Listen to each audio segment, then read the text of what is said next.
تجھ کو بتاتا ہوں کہ تقدیر امم کیا ہے، شمشیر و ثنا اول طاؤس و رباب آخر۔ جب قومیں اٹھتی ہیں تو ان کے نغمے تلوار کی جھنکار ہوتی، گھوڑوں کی ہن ہناہٹ ہوتی ہے، ولادیات ذبحان، قربان جو میرا اللہ گھوڑوں کے ہن ہنانے کی قسم اٹھا رہا، ہائے ہائے ہائے ہائے، ولادیات ذبحان فالموریات قدحا فالمغیرات صبحا فاثرن به نقعا ووسطن به جمعا۔ تیمور نے دنیا فتح کی، کبھی محل میں زندگی نہیں گزاری، خیموں میں کم وقت سوتا رہا، ساری زندگی خیموں میں سویا۔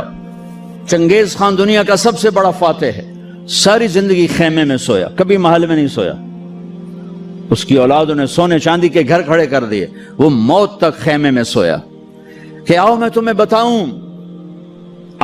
بتاؤں کہ قوموں کی تقدیر کیا ہے، بلندی کب آتی ہے، زوال کب آتا ہے۔ جب شمشیر ہوتی ہے، تیر و تلوار کے نغمے ہوتے ہیں تو یہ اوپر اٹھتے ہیں، اور جب تانسین ہوتے ہیں اور طبلے کی تھاپ ہوتی ہے اور سارنگی کی سر ہوتی ہے اور گانے والی کیا آواز ہوتی ہے، تو پھر وہ قومیں سو جاتی ہیں، ڈوب جاتی ہیں، ہلاک ہو جاتی ہیں، تباہ ہو جاتی ہیں۔ تم شریعت کو بیچ سے نکال دو، تاریخ کو بیچ میں لاؤ کہ قوموں نے عروج کیسے پکڑا، زوال کیسے آیا۔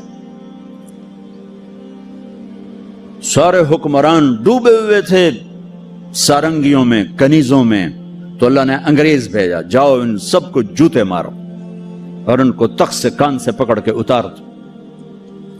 آخری میں ٹیپو سلطان تھے، لیکن جب کوئی قوم ڈوبتی ہے تو ایک فرد مشکل سے ہی کسی کنارے لگا سکتا، لہذا وہ اپنی جان کی قربانی دے گئے۔ 1799 4 مئی 1799 دریائے توی وہاں بہتا ہے، اس میں اپریل کے اینڈ میں سیلاب شروع ہو جاتے ہیں اور فوجیں رک جاتی ہیں، لیکن میرے اللہ کو مسلمانوں کا اقتدار ختم کرنا تھا، تو اس سال موجیں نہیں آئیں، سیلاب ہی نہیں آیا، دریا خشک پڑا تھا۔ اور انگریز کی مدد کرنے والے کون؟ نظام الدین، حیدرآباد کے مسلمان حکمران۔ مرہٹے تو چلو ہندو تھے۔ جب ضمیر سوتا ہے، جب حکومتیں کیوں چھینی کہ ٹیپو جیسے شاہ سوار کے لیے، شیر نر کے لیے نظام الدین کی فوج آ رہی، مسلمان فوج آ رہی، اس کے لیے تو انہیں ڈوبنا چاہیے، انہیں مرنا چاہیے، انہیں غلامی کا طوق پہننا ہوگا۔ میرے رب کا نظام ہے، میرے رب کا قانون ہے کہ یہاں نااہل کو نہیں بٹھایا جا سکتا، اہل ہی آتے ہیں تو نظام چلتا ہے۔ وہاں میر صادق جڑ گیا، ادھر میر جعفر جڑ گیا۔ این جب وہ اگر یہ نہ بھی ہوتا نا تو بھی ہو ہی جانا تھا۔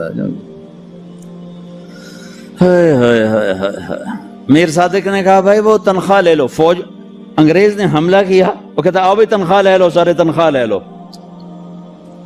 وہ پتہ نہیں کیسے کرائے کے فوجی تھے، وہ تنخواہ لینے کے لیے دوڑ گئے۔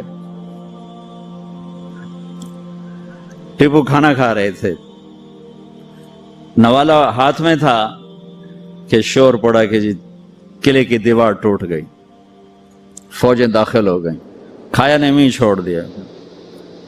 شیر کی ایک دن کی زندگی گیدڑ کی 100 سال کی زندگی سے بہتر ہے۔ انہیں پتا تھا اب کوئی راستہ نہیں ہے، اپنی جان کا نذرانہ دیا تو جنرل ہیرس نے کہا آج ہندوستان ہمارا ہے۔ پھر دلی بھی آ گئے۔ شاہ عالم ثانی کے زمانے میں دہلی میں انگریز داخل ہو گئے، اور پھر بہادر شاہ ظفر جو 1857 کی جنگ آزادی، وہ ایک ایسے جیسے یہ ہمارا جلوس نہیں ہوتا، جلوس، ان جلوسوں نے کبھی کچھ کیا؟ جلوسوں سے خوش نہیں ہوتا، سوائے کہ 2-4 گڈیاں ساڑو، 2-4 سائن بورڈ بن دیو تو جاندے گراہ گراندے بوجھے لٹ لو۔ تو وہ ایک جلوس تھا، نہ کوئی نظم تھا، نہ کوئی ترتیب تھی۔ اور ظلم کا جواب ظلم نہیں ہوتا ہے۔ جب انہوں نے دلی پہ قبضہ کیا تو انگریز عورتیں تھیں وہاں، 70 انگریز عورتیں تھیں اور 30-40 بچے تھے، انہوں نے سب کو ذبح کر دیا۔ ان کے ساتھ اللہ ہوگا جو عورتوں کو ذبح کر دیں، جو بچوں کو ذبح کر دیں۔ میرا دین ظلم کی اجازت نہیں دیتا۔ حضرت علی اور یہودی آپس میں جنگ ہو رہی، خیبر قمواس کا قلعہ، ابھی بھی اس کی دیواریں کھڑی ہیں۔ میں پچھلے سال گیا تھا وہاں، اس کو دیکھا تھا جا کر، جہاں سے حضرت علی چڑھے، دروازہ توڑا سر، تو اس پر وار کرنے لگے، اس نے منہ پہ تھوک دیا، اس نے منہ پہ تھوک دیا، تلوار پیچھے کر لی، کہ چلو دوبارہ۔ کہنے لگے ہیں دوبارہ کیوں؟ مجھے قتل کیوں نہیں کیا؟ تو میرے اوپر چھا گیا تھا، کہ پہلے تو میں اللہ کے لیے قتل کر رہا تھا، جب تو نے میرے منہ پہ تھوکا تو مجھے غصہ آ گیا، مجھے ڈر لگا کہ تمہارا قتل میرے غصے کی وجہ سے کہیں نہ ہو، اللہ نہ ناراض ہو جائے، میں تمہیں اللہ کے لیے قتل کر رہا ہوں۔ اس نے کہا میاں مجھے کلمہ پڑھا دے، مجھے نہیں لڑنا۔ اور جب اسلامی لشکر جاتے تھے تو حکم ہوتا تھا کسی بچے کو نہیں قتل کرنا، کسی عورت کو نہیں قتل کرنا، کسی گرجے کے راہب پادری کو نہیں قتل کرنا، بوڑھوں کو نہیں قتل کرنا، درختوں کو آگ نہیں لگانی، درختوں کو نہیں کاٹنا۔ ہاں اس نے ناکام ہونا ہی تھا، لیکن اس میں مرزا الہی بخش، نجف خان، نواب شجاع الدولہ، یہ 3 آدمی اس میں ذریعہ بنے، لیکن وہ نہ بھی ذریعہ بنتے تو بھی وہ معاملہ 4 دن بعد پھر ہو جاتا، 4 دن پہلے 4 دن بعد ہوتا، لیکن ان کے ماتھے پر رسوائی کا داغ لگنا تھا، اور ان کی قبروں نے موت تک نحوست دیکھنی تھی، اور ان کی ہڈیوں نے نحوست دیکھنی تھی۔ تو مرزا الہی بخش، نواب شجاع الدولہ اور نجف خان، یہ انگریزوں سے مل کر انہوں نے راستہ بنایا، اور یوں 1857 پر آ کر مکمل زوال ہو گیا۔